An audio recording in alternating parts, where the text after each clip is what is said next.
Hello, I'm Steven, the Teen Services Coordinator with the Denham Springs-Walker Branch Library. Welcome back to another STEAM Saturdays with Steven. Let's go over our rules. Rule number 1, always get the supervision or permission of an adult. Rule number 2, always make sure you have safety equipment like goggles and gloves. Rule number 3, make sure you follow our instructions presented exactly. And rule number 4, never put anything in your mouth or eat it unless otherwise told to do so. Lucky for you, today we will get to eat our science. And by eat our science, I mean you can eat your oranges. Please don't eat plastic containers. So if you are following along at home, what you will need are 2 oranges that weigh about the same. I have a kitchen scale to make sure my oranges weigh about the same.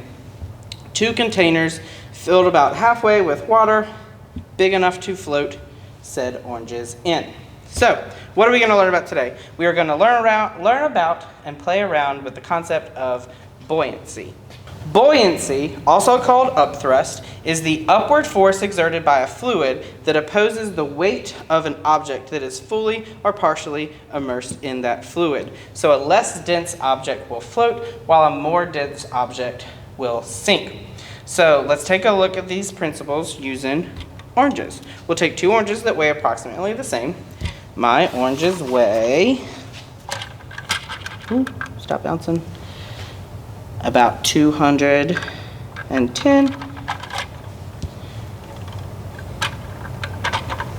about 210. So these are within a gram or 2 of 210 grams. So we are going to take 1 orange that weighs 210 grams, and then we're going to peel our other orange that did weigh 210 grams.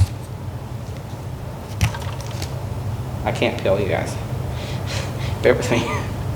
It's the balloon fiasco all over again. Oh my gosh, there we go. So now that we have 2 oranges, 1 peeled, 1 not peeled, and this one was 210 grams, let's see how much this one weighs. Now this one weighs only about 120 grams. So we have 210 grams and 120 grams. So this one is more dense than this one, or so it would seem based on our grams. So which one do we think will float? The smaller one. The smaller one should float, in theory, based on what we know about science so far. So we will float them both in the containers of water, and that is not what we expected to happen. To figure out why the lighter orange sunk while the heavier orange floated, we need to take a closer look at density. So the density of water is 1 gram per milliliter. So if an object has a density less than 1 gram per milliliter, it will sink. And if an object has a density greater of 1 gram per milliliter, it will float. So the orange with the peel floats because its peel is full of tiny little air pockets. Can you see this? Can you see this?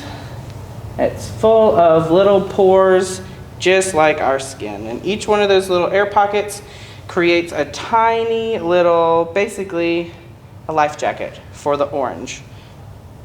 So when it came to this orange, we were in fact making it lighter, but we made it more dense by removing its life jacket, all of those tiny little air pockets. So now that we've learned a little bit about density of water and density of oranges and why some things float over other things, we can enjoy a good snack. A juicy snack. Oh, it's so juicy. Alrighty, well, that is all the science I have for you today. I hope to see you next time on STEAM Saturdays.